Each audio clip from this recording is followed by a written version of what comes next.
Hello. Hey, Oh, hi. good morning. Good morning. Oh, that got Winnie's attention Yeah, when he somehow. was like, wait, something's happening? That was a Winnie hello? Is something happening? Hi, Winster. Our puppy turned 4 this week. He's a big He's a four-year-old. big adult We 4-year-old. love him. He got a lot of good treats and his wet food that he loves. It was a very exciting week for him. Mhm. Now he's just ready to pass out. Oh my gosh, puppy. Okay. He's upside down, He's upside probably down. going to get wild. This is usually his wild position. Yeah, if he starts jumping on Jeff, you'll see. You'll see. Yeah, hello friends. EV Hello. Community Day, double day, double weekend Oh, well, there you day, go. something Wizards. Are you going to Not play a Wizards little Unite. Oh bit my God, Pokemon Go. What game is it? I played like a tiny bit. I got one shiny this EV morning? yesterday. No, no, Oh, no. I haven't yesterday. played yet today. Mm. So now it's 11 a.m. our time. So I'll try again. I got all of my evolutions for Jeff's like, okay. Evolutions. Evolutions. I got all of them yesterday. So now I'm caught up. I still need a bunch of XP to level Something up. happened with Pokemon Go, which is that growing up playing Pokemon, Uh-huh. a couple favorites, but I really loved Eevee Yeah. and the evolutions. And I Yeah. was like, I don't know why, but I figured that other people didn't like Eevee. Oh my Everyone gosh. likes Eevee. Everyone loves Eevee. Eevee is super cute. Yeah, I yeah. love, so in the OG Pokemon Snap for the N64, Eevee's like chasing a Chansey and it's just like the cutest thing ever. The Eevee animation in Pokemon Go is quite adorable. She's just a little fox, little puppy girl. I don't I, know. Everything that looks like a puppy to me is the most adorable creature. I liked Eevee, Uh-huh. Vaporeon. Uh-huh. I liked Alakazam Uh-huh. and Dragonite. Mm-hmm. Those were Dragonite's cute. my favorite ones. Yeah, so I used to watch the show as a kid, and Yeah, me too. Yeah. I loved Togepi. Misty would Sure, carry sure, Togepi, sure, just sure. be like a little baby egg. Toka. Well, what was great is that in the show, like they found this random egg, and they were like, "Yeah, let's take it," and then it just hatched, and it became like the cutest little thing. Though I do have to say, Ash's Pikachu is probably my Yeah, favorite. It has to be the yeah. favorite. My friend Kelly, aka Sweater Wolf, has called Pikachu the corporate Pokemon because it's like Sure, the sure, mascot or whatever, like the sure. the face of Pokemon. Yeah, and he Um, knows it. but it's pretty great. That's why in Pokemon Unite I was like, can I play as Pikachu, please? Because it just makes the cutest little sounds ever. Best part of the original series was that Charizard was like an angsty Oh teenager my God, because he I evolved too love the soon. whole. Yeah, yeah, And yeah. Ash was like, Oh, it's so I great. have like one of the most powerful Pokemon in the Oh world, my but gosh. I'm just just a little buddy. So funny. Welcome to Pokemon Talk. Yeah, that's how this works. The beginning of the podcast could be Whatever anything. It's just stream of whatever consciousness, whatever pops pops out. in. Yeah, Yep. it's just Yep. and pops in, pops Pops out. in. Well, whatever. Yeah. We did another demoed session yesterday. Yes, we did. So Yes, Jeff we and I have did. been playing indie games every Saturday at 1 p.m. Pacific time on Twitch. It's very And fun. it was a lot of fun because one of the demos we played, the dev was there. I wasn't expecting him to be there the whole time, but Yeah, he was yeah, there the whole time yeah. checking out demos with It was really us. nice. It was great. It was Great fun. fun. Oh gosh. Yeah. What did we play? There were four of them. Yeah, we played Misk, Misk, a tiny like tail. You're like a miscellaneous. you're a little garbage. You're like Cute. metallic You're spring. like a can. Yeah, Yeah, you're like of mixed like someone's together, little art project that but very, very small. junkyard And type so it was thing. just a demo, but like we played basically like the very beginning. Yeah, it was an open world 3D platformer. There were the It was fun and bouncy, simple. springy things. Then we played a game called Outsider Afterlife, which was a puzzler type game. Hmm. AI robot. I don't know what we did. We It was released an interesting. android into the Yes, world, we and did. we don't know. Re-released. Yeah. We like brought it to life Yeah. by solving puzzles. And then we played video game Fables, which was fun, right? Like It was a lot of fun. it was.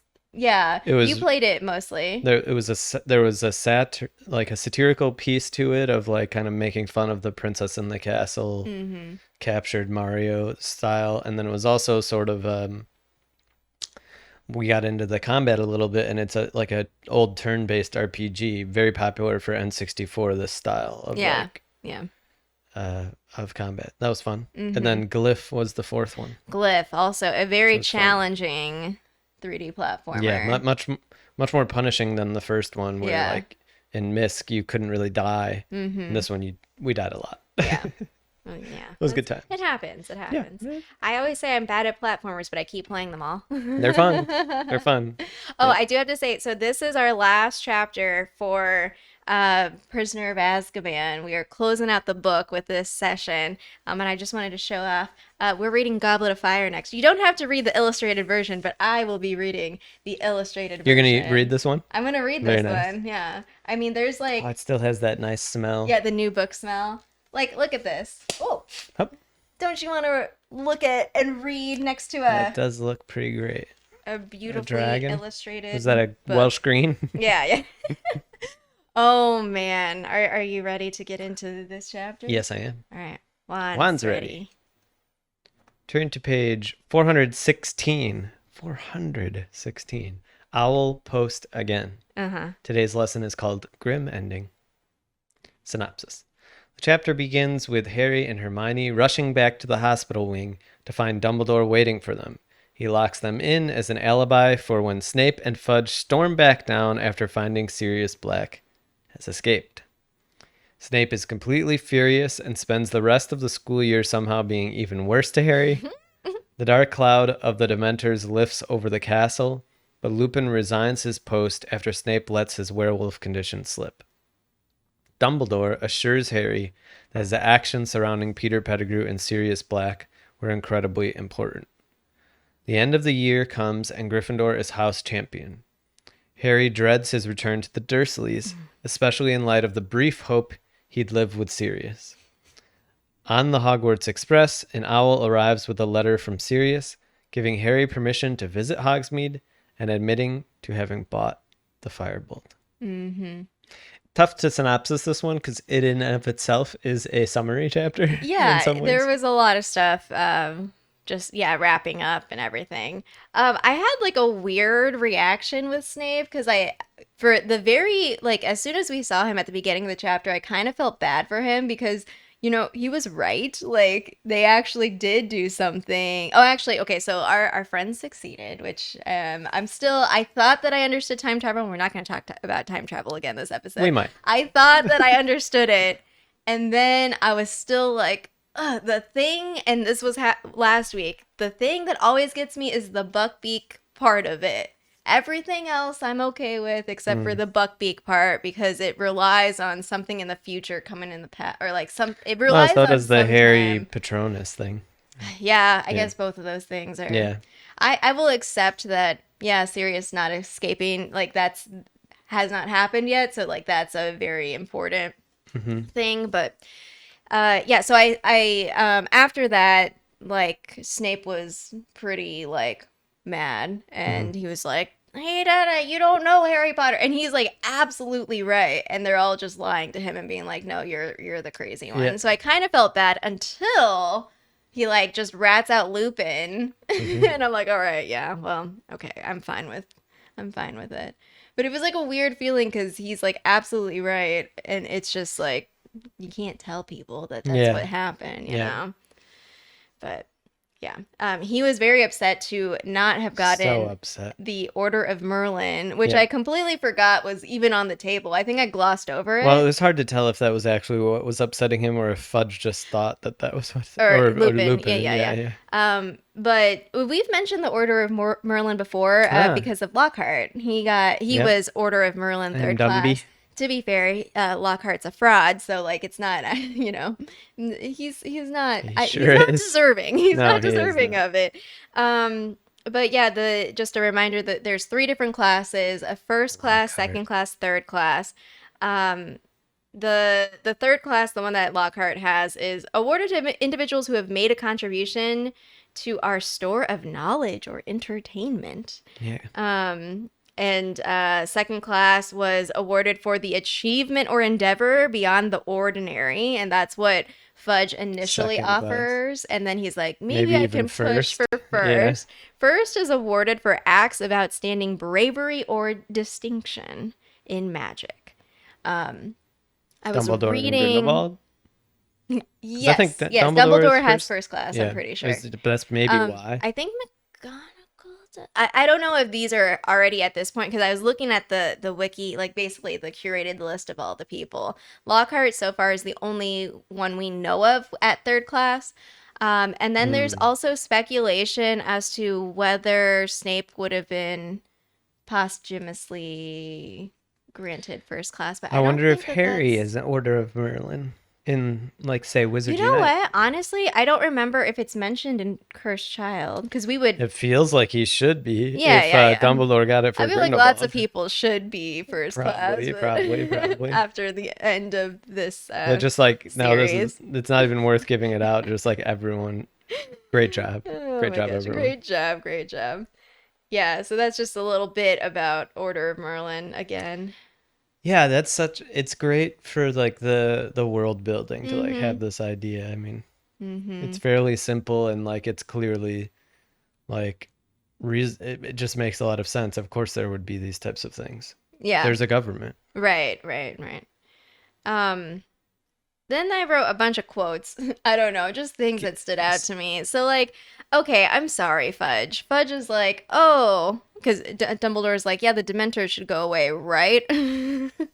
And he's like, oh, never dreamed they'd attempt to administer the kiss on an innocent boy. And I'm like, bro, what did you think was gonna happen? You brought Dementors into a magic school? I'm He thinks he can sorry. control them. Yeah, I don't know. I don't know. Although I was looking, and I think there is some debate about whether or not Dementors are sentient or whether or not they just like sense existing beings, because that was part of it when Mm. Sirius was in the animagus form. I really Um, hope they're not sentient. If they are, they're extremely well, evil. it seems very like weird to me because If it's they're instinctual, then how whose job is it to wrangle Dementors? Like, what yeah. is it? How I does this know work? it's the government. It's Yeah, so I mean, weird. I don't so know. it feel apparent they must be sentient Hmm. because there's negotiation with them. Yeah, yeah. So that was what I was thinking is that there is some sort of like communication and like I don't know, agreements to be made about services provided. I It's don't know. It's weird. yeah. I don't I know. mean, that is another good stroke of like, how do you write these things to be very Mm, coherent? mm-hmm. It's like, oh yeah, okay. Dementors. Oh my gosh. um and let's see what else. Maybe Harry does not have an order of Merlin. I I feel like love there's a the lot to be idea filled out that Harry post. is not Order of Merlin, but Lockhart is. Wait, don't you think that Which they makes sense. wouldn't they have stripped his title? Wait, nobody knows though, right? Except for the kids. Why is it that the kids have so much information and like Yeah. the whole They just have to wizarding live world with it. doesn't? Yeah. Yeah. They're just like, Let alone that like Harry whatever. is master of death. Yeah. Oh well. um the second thing was so Harry has this discussion with Dumbledore. Oftentimes we have this moment, Harry and Dumbledore, where Dumbledore kind of fills in some, but also leaves a lot to be like, wait, what, old Mm, man? What are you mm. saying to me? So Harry brings up that Trelawney made this, she had this moment that was kind of creepy, and it's especially creepy in the movie. I mean, I don't know. It's interesting to have like the text based description of I something that forgot to put that in happens, the and synopsis because I yeah, read last night. Good. Yes. yeah, Sorry. Go ahead. and then the visual audio visual depiction of that, like because in the movie she's just like clearly Yeah. possessed Yeah. and Yeah. like, oh Like a my gosh, trance. this is Right. creepy. So Harry brings it up, and Dumbledore is just kind of like, because he's concerned about Peter Pettigrew, and he's like, oh no, I did a bad. And Dumbledore's like, who would have thought it? That brings her total of real predictions up to 2. I should offer her a pay raise. And Yeah. I'm just, That is such a Dumbledore.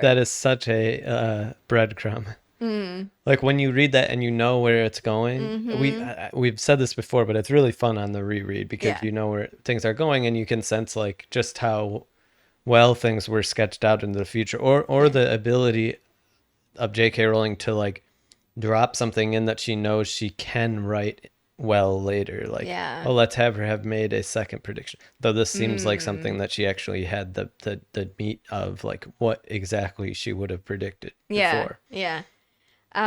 The bigger point, because like Dumbledore's always like the here, let me drop some wisdom, like Right. on a broader sense, was shortly after where Harry's very concerned about this, and Dumbledore tries to comfort him, and he says the consequences of our actions are always so complicated, so diverse, that predicting the future is a very difficult business indeed, and that Trelawney is proof of that. And it just reminded me of our previous discussions about like how we feel toward Trelawney. Because on the one hand, like I can imagine, let's say you are a seer or have this ability to predict the future. There must be some sort of limitation. Like, it's not like you can do it 24/7. Right. And so, but then it's kind of like, well, then how do you like justify your existence or that you actually, how do you prove that you actually have this capability? Well, you try to do one way is this way of like overcompensating and trying to predict everything or Right. show things in a way that's like very, I don't know what the word is, but like you're not really doing it. You're just trying It's to very keep performative. your reputation or Yeah. whatever. Yeah. Yeah. It's a performance art. Mm-hmm. Um, I- yeah, all of it is really interesting. I mean, that whole scene with Dumbledore is quite fascinating because there's this reassurance going on, right, of Harry, but Dumbledore also drops the hint there where he's like, "This is magic at its most powerful." He says something like that. Yeah, so I think that's my next section. Oh, good. But on this section, though, still, I think it's interesting, like stepping back and thinking about like Harry's reaction is completely reasonable, especially from our perspective as the reader, because we're kind of like trying to predict ahead and be like, well, if this happens, then this can happen, then this can happen. And Dumbledore is kind of like, hold up, like we're not all people making prophecy here. You can't like actually. With reliability trace some sort of And Dumbledore consequence Dumbledore is chain. particularly, I think he's very sensitive in his language, right? He almost speaks the way that I some of the academics that I admire speak, where they are insightful, but a lot of their insight actually comes through because of their word choices. Because he says something like, "You may see the day when you like are grateful that you saved Pettigrew," right? Yeah, so You that may see it. It's not like this is a guarantee. Like he just knows that it's a powerful thing to have saved somebody's life and that it has the potential. He's seen the potential of such an action to like pay dividends, even if you don't understand what they are. And it's great that it comes to fruition in kind of a really unexpected way, right? Like when all is said and done with Pettigrew, it's like, I guess Harry is thankful in like the most sour of ways to be thankful for having saved somebody's life. yeah, yeah. I mean, that was the next section. I actually just took a picture of the whole paragraph of it of the Harry's just like I don't want a connection with Pettigrew. Like it's interesting because Mm. just still thinking about Dumbledore and Harry, like it makes me think about the temperament, or I don't know if that's the right word either. The complexity that comes with gaining wisdom from living a long life. Whereas Harry is really young and still in this like, oh, good, evil, black, white kind of world. And we get to see him mature across the series to be more to take on some of these more complicated perspectives about who we are, what we're about, and what our actions mean in the large scope of things.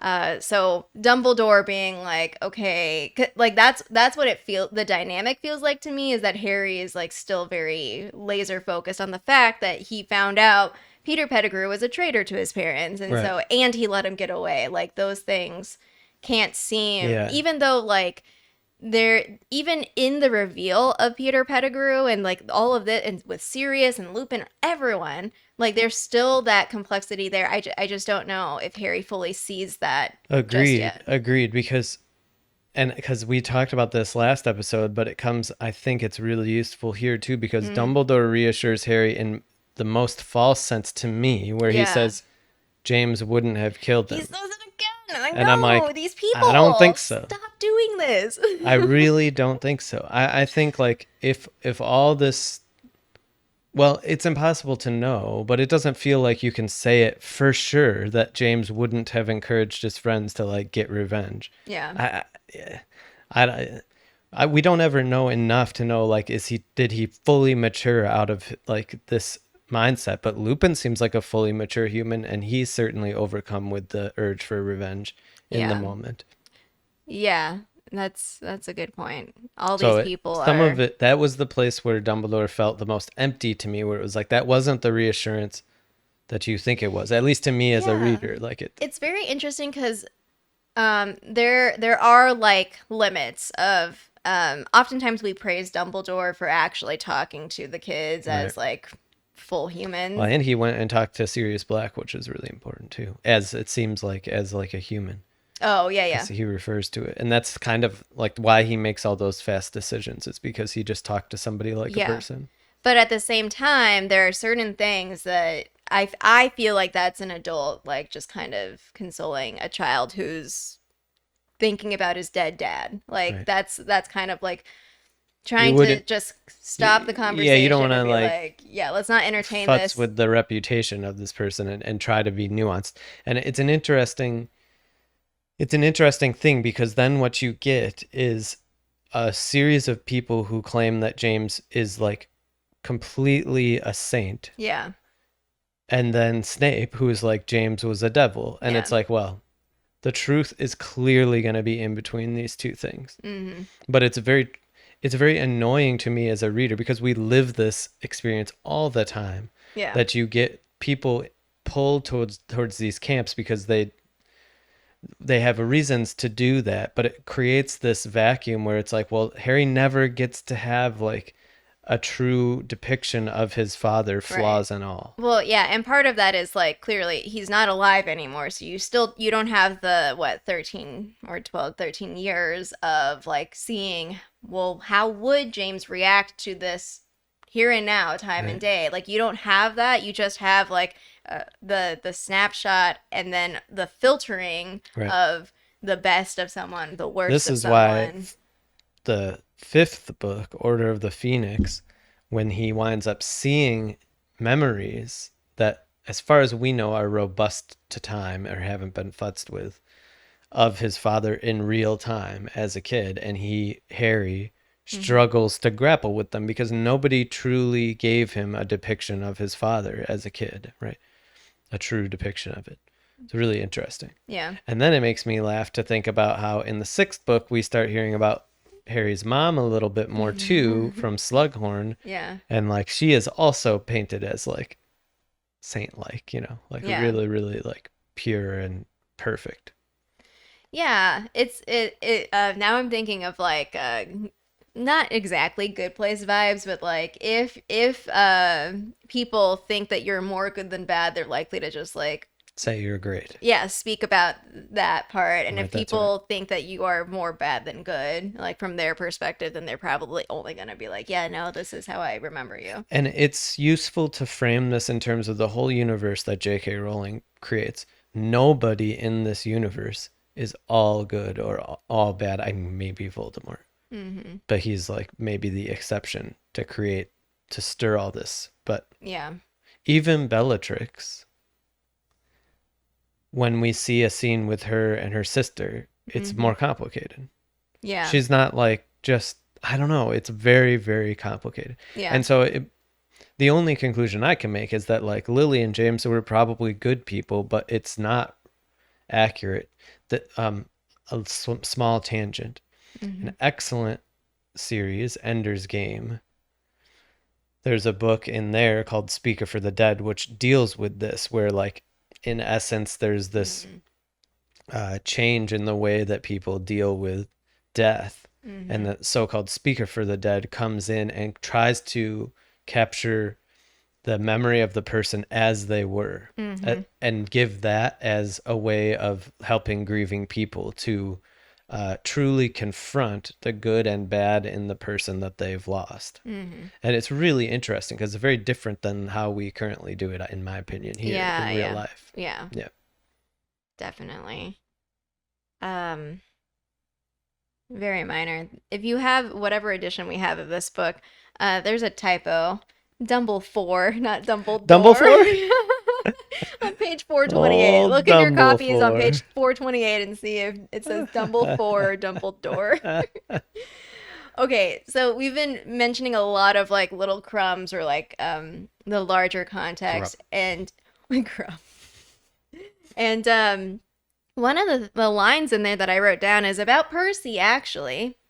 Percy says, this is after they find out the kids are like theorizing about, not our trio, but the other kids are theorizing about what the heck happened last night. And Percy says, if I manage to get into the ministry, I'll have a lot of proposals to make about magical law enforcement. And I'm just like, oh my God, Percy. But what it made me think of is like, so you have an event, and then you have actually this is like part of the little coach self coaching thing that I did. So you have like a circumstance, and then you have your uh, how you feel about it, your reaction to it that leads to your actions and whatever. So like part of the trick is to like change the way your initial reactions to a given circumstance. But like so if you think about it in the storytelling sort of sense, we have this event that happened, and then you have all these different people. How are they each going to react from their own perspectives? And so I think even if it's just like not really consequential, because Percy only like actually the only person who listens to him is his girlfriend Penelope. She didn't have to write that line in there, but like putting that in is just it's just like having people react differently, and like it's not Mhm. just that the people that we are And that's following and that's it having up that, so coherently. Mm-hmm. It's just so good Yeah. in the sense of like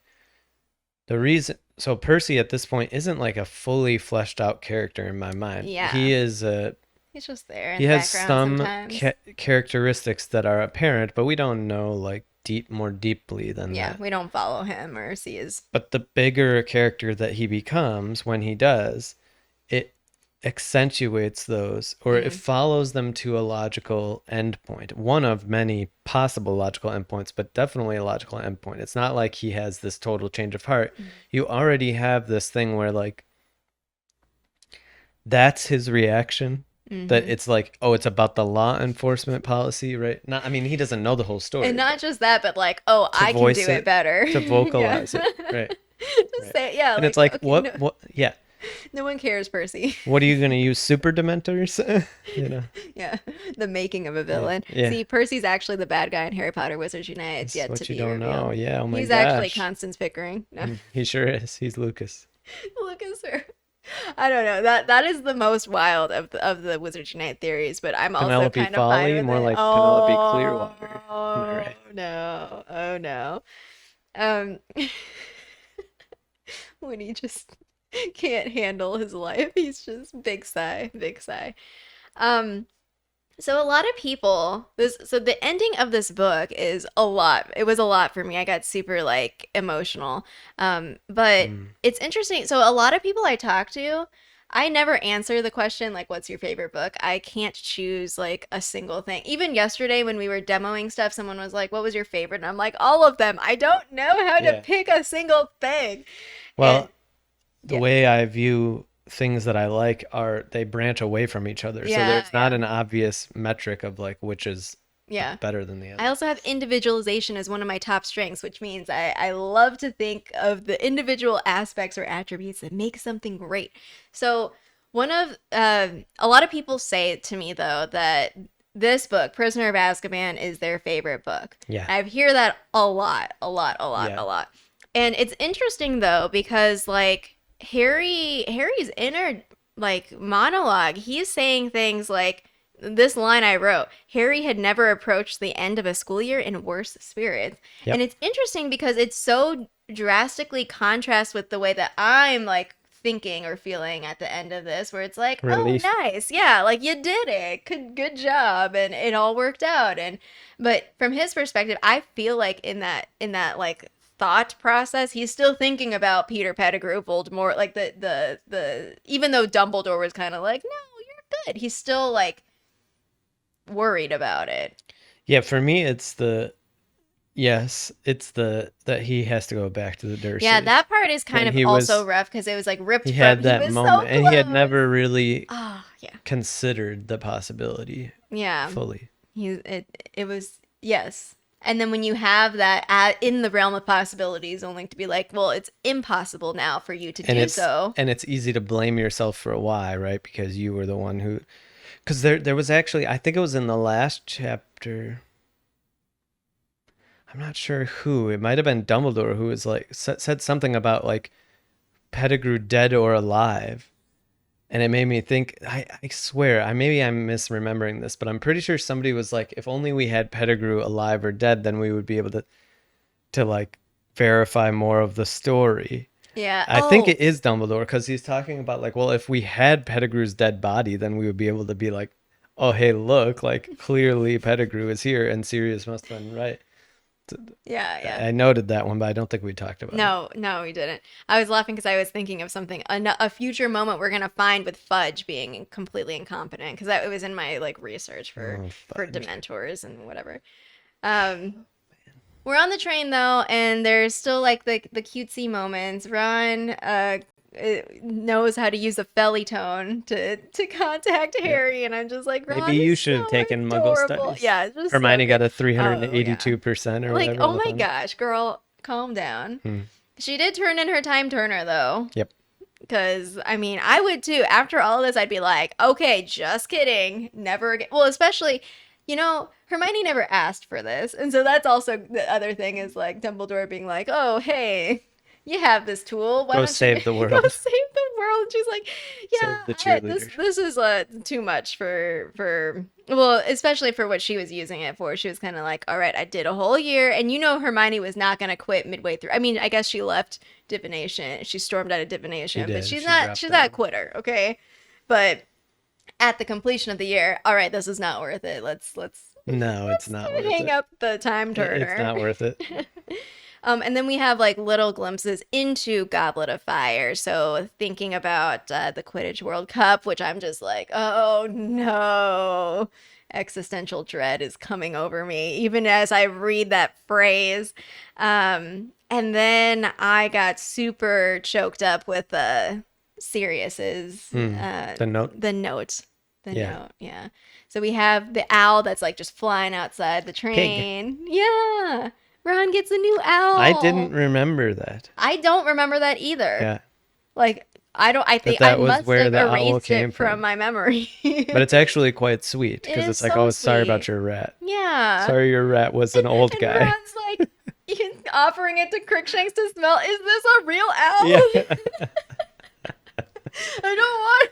Like, okay, Ron, what are the odds of a second man being posing as, Never know. You never as can an know. animal to be These your people pet? would be so paranoid. Oh my Yeah, gosh. adult them. Yeah. Yeah. Oh jeez. Buy a pet for your kid. You're like, Uh-huh. is this an Like- old guy? We need to vet this first. Could be an old guy. Yeah, it could be an old guy. How do you even check for that? Old guy magicum. Hey. I guess after 12 years of having another pet, you'll be Alakazam. like, wait, this is a long time for a rat. Let's try to double check this. But yeah, so Sirius leaves Harry with a second little piece of parchment, Mm-hmm. giving him permission as his godfather to go to Hogsmeade. And I was just like, oh my God, that is the sweetest thing ever, little Harry. And then his spirits lift a little because then he very bravely goes to Vernon and is just like, I have a godfather. He's a murderer or a convicted murderer or whatever, a alleged murderer, something like that. He will come and he will kill you. But it was just so great. I liked the end of the chapter. It was sweet and it got me like, okay, we are nicely at the end of this, even though I know what happens next and I know that there were some hints in there of like, oh yeah, we're going to do these fun things. Mm-hmm. Oh man, Goblet of Fire is going to be great with we've mentioned this, I don't even know where before, but contrasting the Quidditch World Cup with what is about to happen to everyone. Mm-hmm. Mm-hmm. It's gonna be so good. Yeah, it is gonna be great. It's gonna be a journey. The fourth book is obviously they all have their own kind of temperament. Yeah. In the fourth book, temperament is like the shape of things to come, right? Mm-hmm. The whole book is kind of Yeah, colored by this idea of like we're about to get outside of Hogwarts. yeah, the fourth book really like that's when it turns a little. I mean, it's literally the middle of the series. Right. So you have the first three, which is kind of like setting us up. There's like a lot of foundation here that we have. Like we've been introduced to this wizarding world, and mind you, like actually, so much of what we know is actually what Harry actually knows. So it's very interesting to go on that journey because then things get like real intense. Well, it's the shape of things to come because I would say that the first three books in particular are really past oriented. Like it's like clearing Yeah. up So things now from the there's new past things to some that. extent. Mm-hmm. And now it's like in the fourth book, the turn is that now we really have to worry about what comes next. Right. Right. Yeah. Yeah. Oh. Oh. um, how long do we think it'll be until we reach the final chapter of Oh my Deathly gosh, Hallows so or Cursed long. Child? I don't know. When we first planned 2024. it out, we were like, okay, well, we. It was funny because we were like, okay, we're gonna do this podcast. We had considered, or maybe we even started doing 2 episodes a week. Do you remember that when we first We were started? recording more, Oh, we were recording. but we Well, were still but putting out one per oh, week. I thought initially we were considering doing 2 a I week think we because we talked were about it. trying to see like how many years are we How going to long be is it doing gonna be? this? Yeah, that's right. And then it was just kind of like, yeah, okay, once a week is fine. And then we took our Yeah. writer's strike hiatus, and Yeah, the writer's strike got it us. added a few months, but we'll get there. I don't even remember how many total chapters there are in the series. A lot, and but we're not halfway. We're not even we have close. 4 books worth, and the books get longer, Yeah. so it's oh, I guess that doesn't necessarily mean the chapters I get would longer, guess we're but probably a third. mm, That mm. would be just an eyeball. Yeah. Yeah. Yeah. I mean, the book's are already written, so we all we have to do is just Keep we'll going. go. We'll just keep going one Yep. chapter at a time. Yeah, we could have done a Game of Thrones podcast, and then we would have gotten stuck and had to wait indefinitely. You know. Well, yeah. We could have said a game of Yeah. All right. Are we ready? I'm Great ready. Prisoner of Oh, wait, are we doing a recap thing? I don't know. I guess we never talked about it. I guess we'll Did we do one for book 2? I We did one for book don't 1. remember. I guess stay tuned. I was like, let's go into Goblet of Fire next I think we week. should just keep on keeping on. All We can right. do the extra one if we feel like it. Okay. Yeah. So get your Goblet of Fire books ready or audiobooks, however you read the text. We're going to keep going starting with the chapter 1 of Goblet of Fire. Until next time. Until next time, Wands one's ready. ready.